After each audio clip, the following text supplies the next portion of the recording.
다윗이 왕이 된 이후에 하나님의 궤가 기럇 여아림에 오랫동안 있다는 그 마음이 너무 아파서 그는 이제 언약궤를 예루살렘으로 옮기기로 계획을 세웠습니다. 기럇 여아림에부터 시작해서 지금 다윗 시대까지 언약궤가 약 70년 동안 그곳에 있었습니다.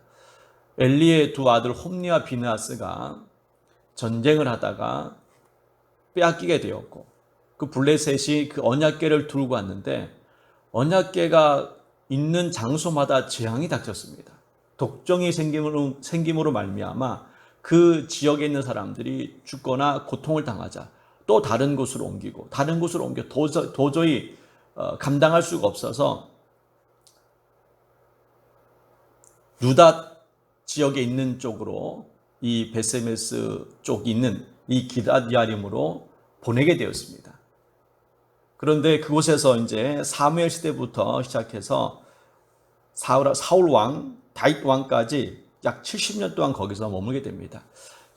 사무엘상 7장 2절에 보시면은 사무엘 시대 20년 동안 거기에 있었습니다. 그리고 사울 왕이 40년을 통치했습니다.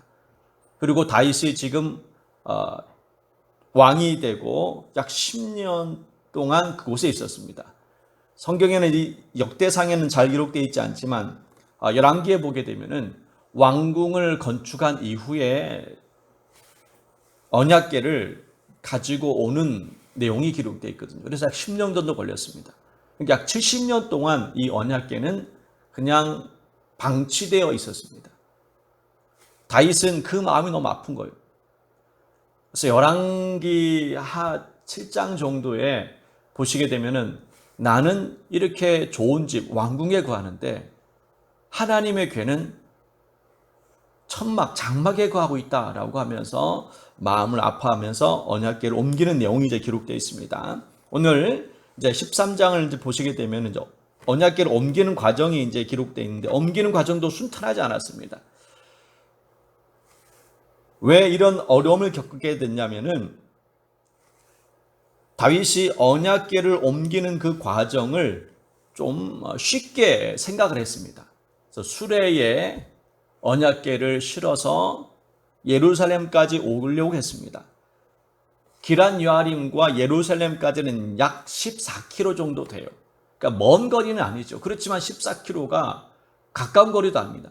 그래서 수레에 싣고 끌고 오려고 했는데 갑자기 소가 날뛰는 바람에 우사가 이 언약궤 떨어질까봐 붙잡은 겁니다. 그런데 우사가 언약궤를 손에 댐으로 말미암아 죽는 일이 벌어졌습니다. 다윗도 깜짝 놀랐습니다. 아니 어떻게 이런 사건이 터질 수 있느냐. 그때에 보시면 12절에 보시면 그날에 다윗이 하나님을 두려워했습니다. 이 두려움은 평소 때의 그런 두려움이 아닙니다. 하나님에 대한 그런 경외하심, 그런 두려움이 아니에요. 무서웠다는 겁니다. 이렇게 이 언약궤가 다윗가 옮기는 이 과정에서 우사가 죽는 것을 보면서 무슨 생각을 했을까? 아마 이런 생각을 하지 않았을까라는 생각합니다. 언약궤를 빼앗았던 블레셋 사람이 블레셋에 있는 곳마다 지역마다 독정이 임해가지고 많은 사람이 죽고 재앙이 임했습니다. 그 생각을 하지 않았을까? 왜 언약궤가 있으면 축복이 있어야 되는데 왜 이런 고통과 어려움이 찾아왔을까? 너무 두려워해가지고 오는 중에 있는 오벳 에돔의 집에 그곳에 보관합니다. 나중에 알게 됩니다. 왜 다윗이 문제가 있었는지. 언약궤는 수레에 싣고 옮기는 것이 아니라 제사장이 어깨에 메고 옮기는 것이 하나님의 방법이었습니다. 근데 다윗은 좀 쉽게 옮기고 싶어가지고 소를 이끄는 수레에다 싣고 그렇게 옮겼던 겁니다. 이것이 문제였다는 것을 나중에 깨닫게 됩니다. 그리고 오벳 에돔의 집에 있을 때에 이 언약궤가 석 달 동안 있었는데 거기에 보면은요 14절에 보시면은 모든 소유에 복을 내리셨다라고 말씀합니다. 오벳 에돔의 집에 있을 때에는 하나님의 축복이 그렇게 막 임하기 시작. 3개월밖에 되지 않았는데 축복이 임했습니다. 저 오벳 에돔은 어떤 사람이냐면은 고라 자손입니다. 고라 자손의 후손이에요. 고라의 후손인데 이 고라 자손은 보통 무슨 일을 했냐면 성전 문지기였습니다. 보통 이제 고라 자손이 맡은 역할 중에 가장 많이 했던 일이 성전을 지키는, 성소를 지키는 그러한 문지기였습니다. 그러다 보니까는 이 언약궤를 어떻게든 너무 잘 알았던 거예요. 어떤 게 언약궤가 얼마나 중요한지를 잘 알았던 사람이었습니다. 이와 같이 이 오벳에돔이 언약궤를 그렇게 하나님의 이 언약궤를 잘 섬겼다는 얘기는 잘 보관하면서 잘 하나님의 뜻 안에서 보관했을 때에 이 오벳에돔의 집에는 이렇게 하나님의 축복이 있었던 것을 보게 됩니다. 오늘 우리가 이 13장 말씀 통해서 우리가 기억해야 될 것은 크게 두 가지입니다. 하나는 무슨 이야기냐면은 신앙생활도 우리가 편하게 하려고 하면 안 됩니다.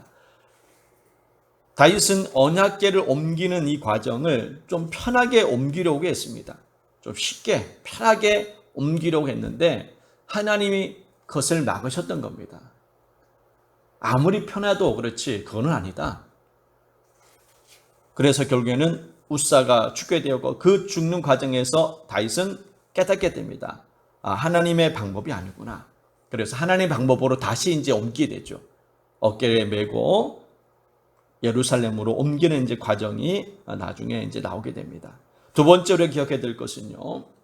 하나님께서 함께 하심으로 말미암아 꼭 축복만 임하는 것은 아니다라는 겁니다. 재앙도 임하는 경우도 있습니다. 오늘 말씀드린 우사가 언약궤를 붙잡음으로 말미암아 죽임을 당했습니다.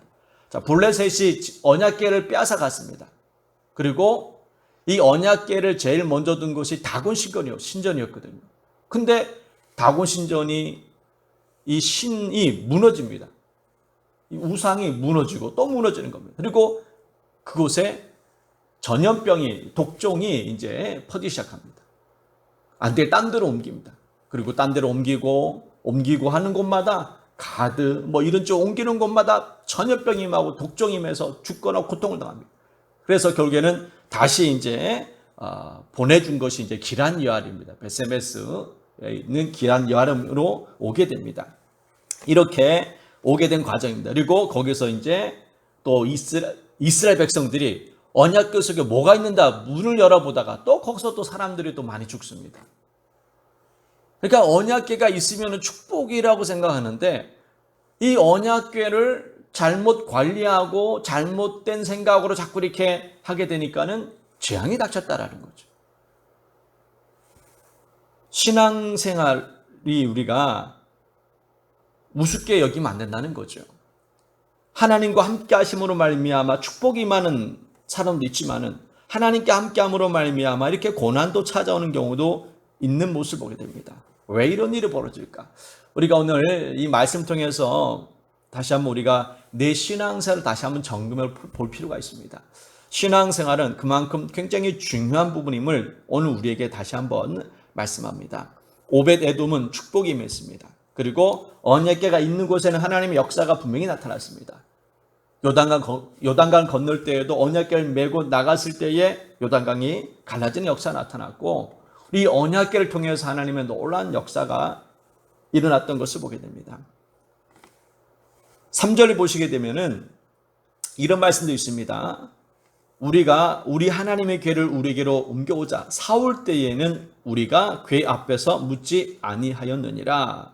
이 말씀이 어떤 의미냐면은 사울은 언약궤에 대해서 별 관심이 없었습니다. 그냥 여전히 그냥 기란 여알에 방치해둔 겁니다. 왜냐하면 사울 왕은 하나님의 찾고자 하는 마음이 그렇게 많지 않았거든요. 오직 관심은 왕에 대한 그런 권력, 그러한 것만 있었지 하나님께 기도하고 하나님께 가까이 하려는 마음이 없었던 겁니다. 그러니 사울 왕 마음속에는 계속 탐욕만이 계속 자랐던 겁니다. 그러나 다윗은 달랐습니다. 다윗은 하나님에 대한 그런 마음이 항상 있었기 때문에 자기는 이렇게 좋은 집에서 지내는데 언약궤는 그냥 천막 같은 곳에서 지내는 얼마나 마음이 아픕니까? 그래서 다윗 같은 교회는 이렇게 하나님을 생각하는 마음이 있었기에 늘 그 은혜가 있었던 것이고, 사울 왕은 결국에는 하나님 찾지 아니함으로 말미암아 절망적인 인생을 살아갑니다. 오늘 우리도 마찬가지입니다. 우리는 지금 언약궤는 없지만은 그러나 우리의 마음속에 이 영적인 언약궤는 있어야 된다는 겁니다. 하나님을 찾고자 하는 그런 마음이 우리의 마음속에는 있어야 됩니다. 이 언약궤를 우리가 잘 보관할 것이냐라는 거죠. 오벳 에돔처럼 그렇게 우리가 하나님을 섬기는 마음을 가지고 섬길 때에 하나님의 역사가 축복에 있는 것이고, 또 하나님을 사울 왕처럼 그냥 필요할 때, 위급할 때 잠깐 찾다가 안 되니까 또 우상을 찾고 신접한 일 찾고 이렇게 해서는 안 된다는 겁니다. 우리의 이제 인생은 오직 하나밖에 없습니다. 다른 것은 없다. 오직 예수 그리스도, 오직 그분만이 나의 생명이고 나의 구원자이며 나의 모든 것 되신다. 이런 고백을 가지고 우리가 살아가야 된다는 겁니다. 하다가 안 되면 뭐 딴 거 하지, 뭐 하다 하면 기도하다 안 되면 뭐 다른 방법 찾지, 이게 아니라 우리는 오직 한 가지 방법밖에 없다는 것을 아셔야 됩니다. 기도밖에 없다. 하나님밖에 없다. 그것을 믿고 나갈 때에 하나님 역사가 나타나는 겁니다. 다윗도 하나님밖에 없었습니다. 그래서 어려움을 당해도 기도하고, 잘 되면 주님 앞에 늘 감사하며 찬송의 시를 불러서 찬송을 하고, 다윗은 오직 하나님이었습니다. 그러니 그가 어려움도 많았지만 어려움 당할 때마다 그는 승리했고 모든 것을 이겨냈던 겁니다. 오늘 하루 이 말씀을 기억하면서 하나님께서 함께 하심으로 말미암아 나에겐 축복이 되도록, 책망받는 것이 아니라 축복이 되도록 그렇게 여러분은 살아가야 됩니다. 세상 사람들은 잘못해도 책망 임하지 않아요. 왜? 그는 하나님의 자녀가 아니기 때문에. 그러나 우리는 잘못하면 책망이 따른다는 겁니다. 그 책망이 우린 저주가 아니라 우리를 더 잘되게 만드시기 위해서 말씀하시는 책망임을 여러분 기억하시고, 예수 그리스도 안에는 저주가 없습니다. 그렇지만 책망은 있어요. 그 책망 가운데 혹시 들었다 할지라도 절망하지 마시고 소망 가운데 살아가기를 주님의 이름으로 축복합니다. 기도하겠습니다. 하나님 아버지, 다윗이 하나님을 생각하는 그 마음이 얼마나 컸던지, 70년이라는 시간 동안 기란 여아림에 이 언약이 방치되어 있었는데 다윗은 이 언약궤를 예루살렘으로 가지고 오려는 그 마음을 보게 됩니다. 하나님의 그 은혜, 그 사랑을 우리가 늘 항상 깨닫고 살기 원합니다. 오벳 에돔은 이렇게 3개월밖에 되지 않았는데도 축복이 맺던 것을 보게 됩니다. 예수를 믿어도 이렇게 축복을 받는 그러한 복된 삶을 살아갈 수 있도록 도와주시옵소서. 그러기 위해서 우리가 인간적인 방법으로 그렇게 말씀에 순종하는 것이 아니라 하나님의 방법 가지고 온전히 주의 말씀에 순종하는 그런 복된 인생이 되도록 성령께서 우리를 이끌어 주시옵소서. 예수님의 이름으로 기도드리옵나이다.